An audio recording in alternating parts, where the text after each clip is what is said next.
The price for a gin and tonic or a rum and coke is expected to rise in the coming weeks as the biannual alcohol excise tied to inflation is expected to send the tax beyond $100 per litre of alcohol.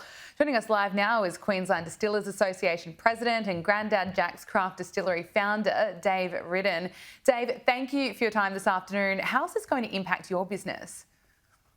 Oh, it's going to impact it dramatically. You know, we can't keep taking these two price increases in excise tax twice a year forever. It's it's stunning our growth. We're just coming out of a couple of tight years, and consumers are getting hit hard with cost of living, and now we get hit with this crazy tax increase, which is just outrageous. When were you expecting the tax increase to hit this level? I think like 2030 would have been what we expected. Obviously, it's CPI each year, twice a year, 1st of February, 1st of August. So we've had a couple of big CPI increases, obviously. We had the biggest one in about 50 years back in February this year. And then in a few days' time, we're going to be hitting over $100 a litre excise tax. So it's just unbelievable. You know, we're small artists and producers here in Australia. There's over 600 of us now across the country. We employ local people. We purchase local produce from local farmers. We're mainly regional based. We're not based in big cities, and yet the government just seems to be trying to take us out of business. Just with this outrageous tax. You just lose sleep over it. It's just so much. When you're talking $100 a litre of alcohol, it's crazy. Yeah. As of the 1st of August, the tax office will be making more out of nearly double what we make out of every single bottle we sell, and we make it. Our family business makes it. It's just unheard of anywhere else in the world. Have you had a response from the government? We've been talking to them for the last few years about this, and we're just getting no response. It doesn't look like the Treasurer is interested in even freezing the tax. As industry, we're asking at least just freeze it. We really should be on the brandy rate.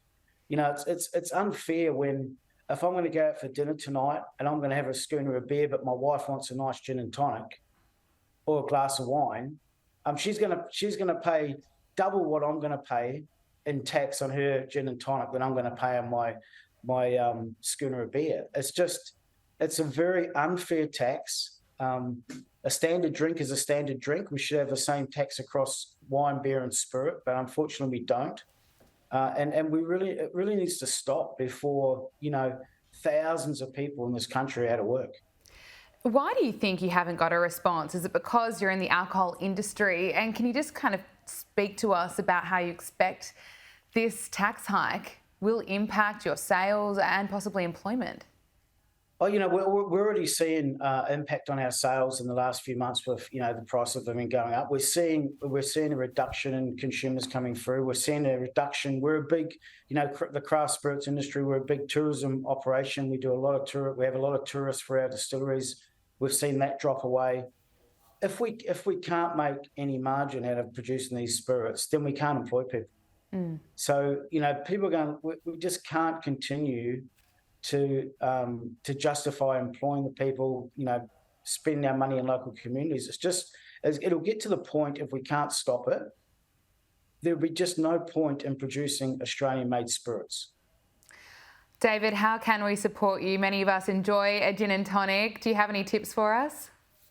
I think next time there's an election, let's start talking about excise tax. It's been one of these taxes that's been under the radar. No one wants to talk about it because we know us Aussies, we love a little drink and a chat with our mates. But reality is we're drinking a lot less now than we were just 10 years ago in our country, but we're drinking better. Consumers now like to have a drink, but they like to really have something that's amazing, 2 or 3, not a dozen. So this is just an outdated tax that needs to be updated. And we need to, come into the real world and understand that we're not drinking more. In fact, as a nation, we're drinking a lot less than we ever have, but we're drinking better.